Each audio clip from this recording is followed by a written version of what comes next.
Speckle Pop Section 1. With contrast color 1, cast on 3 stitches.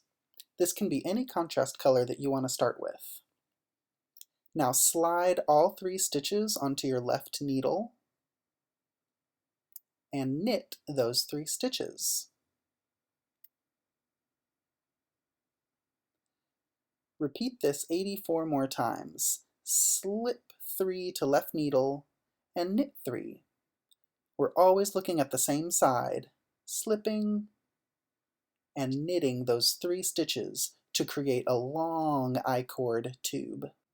Now we're done with the contrast color, so you can break it off and take your main color, slip the 3 stitches to your left needle, and knit those 3 stitches with main color 1, your lightest main color. And continue to pick up and knit stitches along the I-cord edge. Go through both legs of each I-cord row until you have 84 picked up stitches, picked up and knit along the I-cord edge.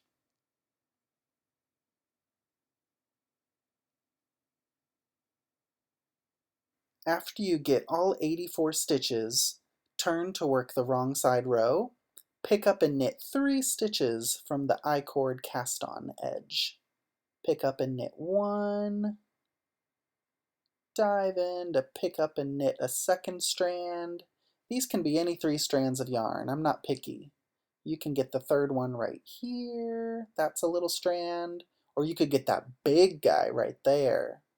I'm going to dive in here. This is also a strand of yarn. It doesn't really matter. So as long as you get 3 stitches picked up from that cast on edge, you can keep on knitting, kitten. Follow that wrong side row. We're just getting started. You just finished row 1, 2, and 3. Here's the end of row 3. As you're knitting to that last stitch marker, stop, turn to work the wrong side, row 4. It begins with a make one left. Lift that strand from the previous row onto the left needle and knit it through the back loop. Again,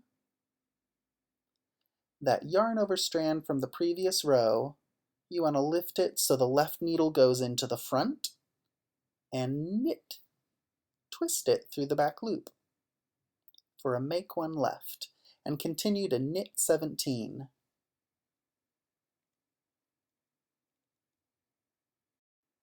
I just worked rows 4, 5, and 6, and there's the shortcut row at the end of row 5, where you just stop your row, turn around, and go.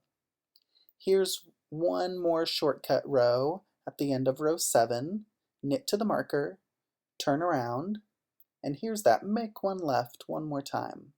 Lift the strand and twist it through the back loop.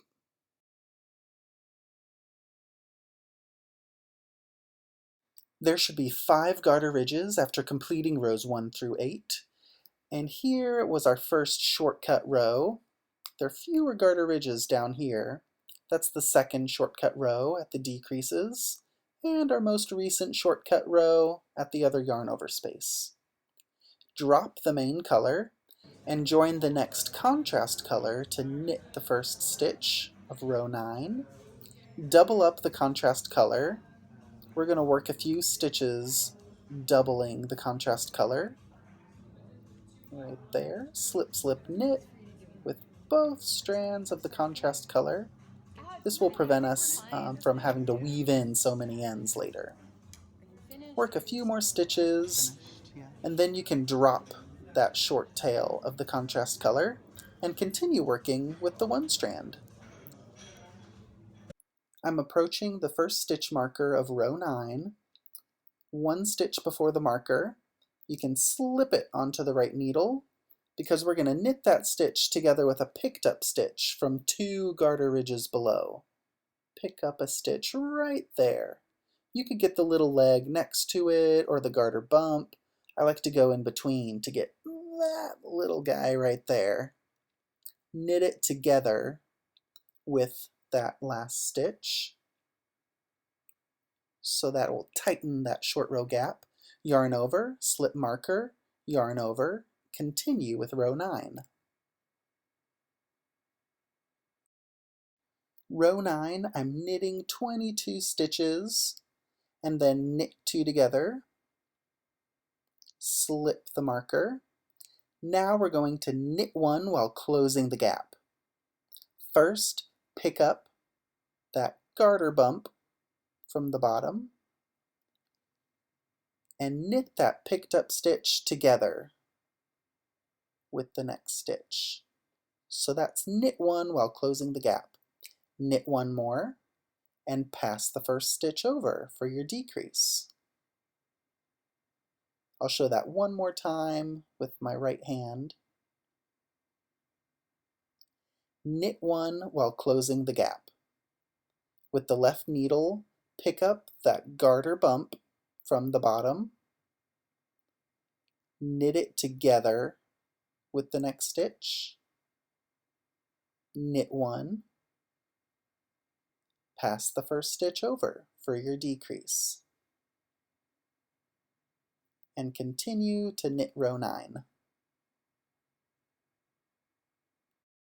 I'm reaching the last stitch marker of row 9, where you knit 15, slip that last stitch before the marker onto the needle, and dive down to pick up a strand of yarn from 2 ridges below.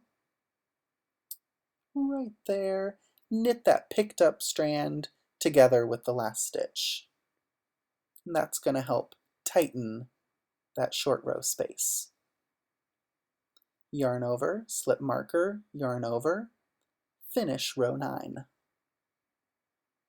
After rows 9 and 10, you'll work with the main color again, and I just want to show you the knit 2 together with the main color. It feels a little weird because you're using those fresh yarn overs from the contrast color. Slip, slip, knit, but just treat those yarn overs as a regular stitch as you're doing your knit 2 together and slip, slip, knit. We're at the end of section 1 of Speckle Pop with that beautiful I-cord bind off. I'm binding off my last stitch, so there should be 6 total stitches remaining, the last 3 and the 3 on your right needle. Break your contrast color and position the groups of 3 stitches so that the purl sides are facing each other. But I'm going to slide my needle out and reverse the order so that the needle tips are facing the same direction. So the purl bumps are kissing with the needle tips pointing to the right. Place the contrast color on a tapestry needle because we're going to Kitchener stitch. Go through the first stitch purlwise and go through the first stitch of the back needle knitwise. Now we're going to knitwise, take the stitch off, purlwise, keep it on. On the back needle, purlwise, take it off, knitwise, leave it on. Front needle, knitwise off, purlwise on. Back needle, purlwise off, knitwise on. And knitwise, purlwise. Done. Admire the seamless beauty.